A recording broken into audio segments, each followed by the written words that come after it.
Hello, everybody, and welcome to Rev Talk. I am Reverend Beverly, and I'm going to introduce Reverend Kim, who will tell us our topic, and we will begin a very interesting subject today. Oh, thanks. Thank you, Bev. Thank you, everyone, for joining us. It is kind of an interesting. We were just talking about this, where I love the imagination that I have. I have a huge imagination. I really do, or I did. There were a lot of things that, and I think a lot of them weren't necessarily just my imagination. Maybe things that happened in another life that I just, adored. And all of a sudden, all the things that kind of helped take me away with my imagination, the movies and the games and all of that, have been kind of squashed. And I don't know how to get that back. I don't know how to get that, like you said, that childlike innocence, that imagination, that wonder. I don't know how to get that back.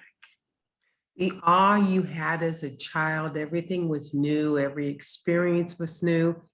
You didn't have the bombardment from the news, everybody around you arguing the politics, because you were not concerned with that. Your life was to be happy and to be good and not to cause anybody any harm. And even children today have to worry about everything. I know there's a lot of stress. I remember this story my mother told me when we first we first built the home that we had. There were no other houses around on that side, like in the back side of the street there were homes, but like all around us was just field. And then the next neighbor was building their house, and they had their yard dipped down, and it had rained a lot, and there was like this big lake, or it was pond, I'll say, this pond. And I was there, and I took this discarded door and I put it on the water, and I made it into a raft. And I mean, I was in my own world. I was having such an awesome time that the neighbors, their house had been built and they were there. So she called my mother and she said, "You have got to come and see this." She is just like poling down the river, So my mother, came out and she saw me and she was like, you were just in your own world, having your own fun. And I was, and that's what I love about me, and I love about my imagination, is that I can get lost in a story in my head, or whatever.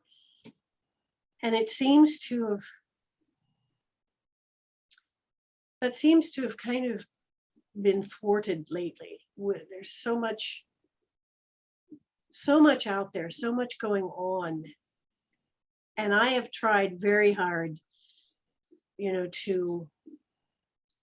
to keep myself separate from that as much as possible. And it seems to be encroaching. And it's just, I'm not sure if I don't know if I am supposed to get that back, or if I'm supposed to adapt, or I don't know. You are supposed to get it back. We should all have that childlike essence within us. That was one of the things we had discussed during our classes, because you have to have the wonderment. You have to have something to enjoy and look forward to. It can be as simple as, like you say, sunrises. What a beautiful sunrises. The birds are singing. That's the wonderment. But we need to expand on it. We need to be grateful for all the good that we have. And it's true. The older you get, the more pressures of the world go on your shoulder. And you have to realize they aren't pressures, they're circumstances created by the universe for those that are involved in it, that need that lesson. And I found by staying focused and staying within my bubble and serving the people within my circle, I see less and less of the negativities, less and less of the problems, because I choose not to. And it's not that I'm living, quote unquote, in a bubble and just above it all. No, I'm accepting it for what it is. But I choose not to partake in part of it. That's my choice, how I see things. And that's what I'm going to do. So it's more, okay. All right. So it's more like, kind of like, is this mine to do? Or is this mine to see? Or is this mine to take on? So I guess being, and of course it's true, being more open to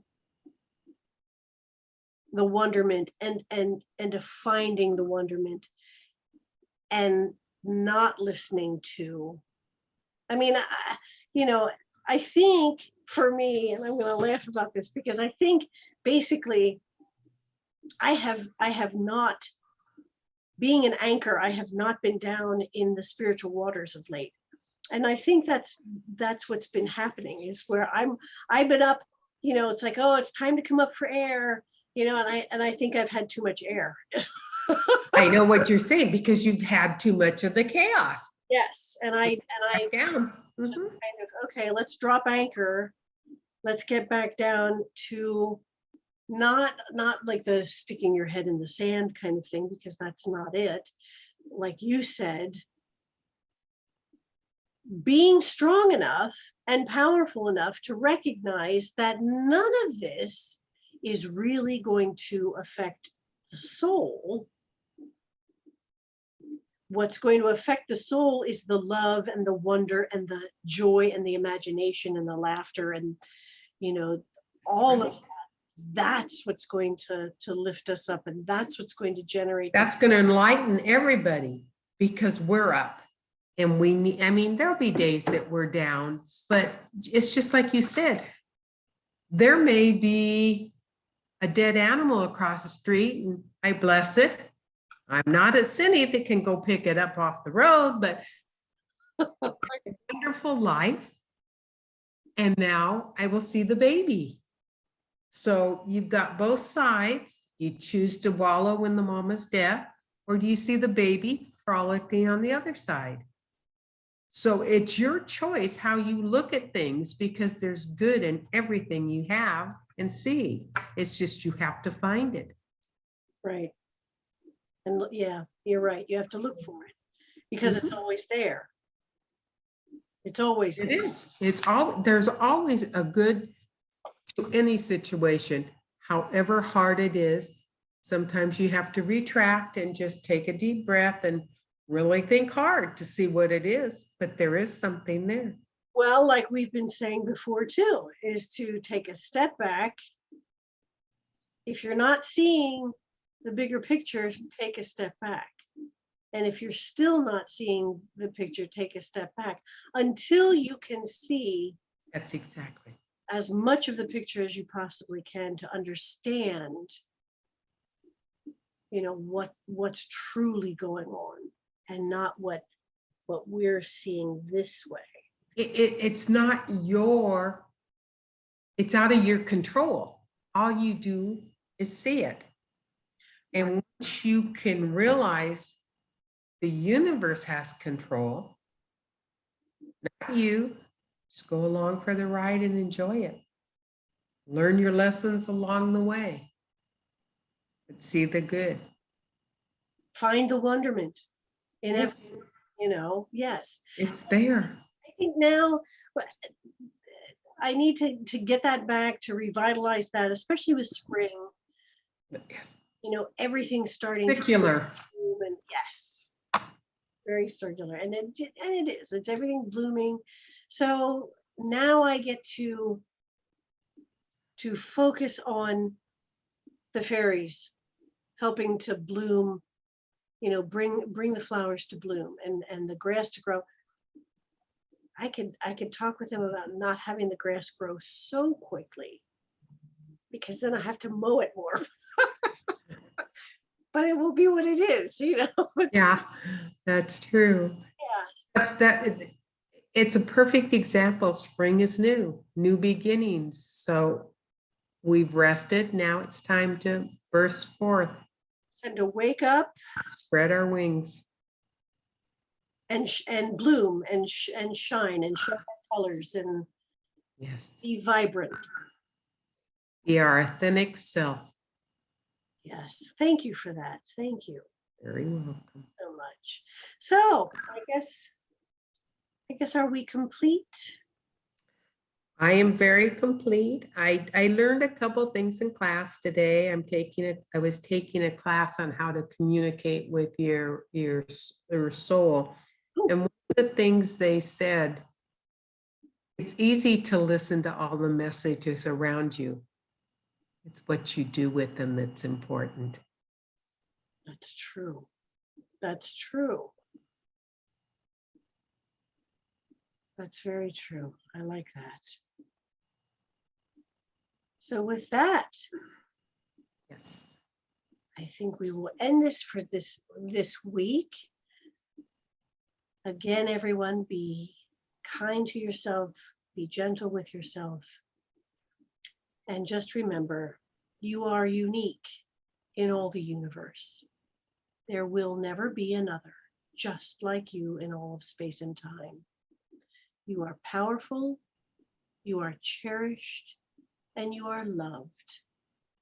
And without you, the song of the universe would be incomplete. Until next time, my friends.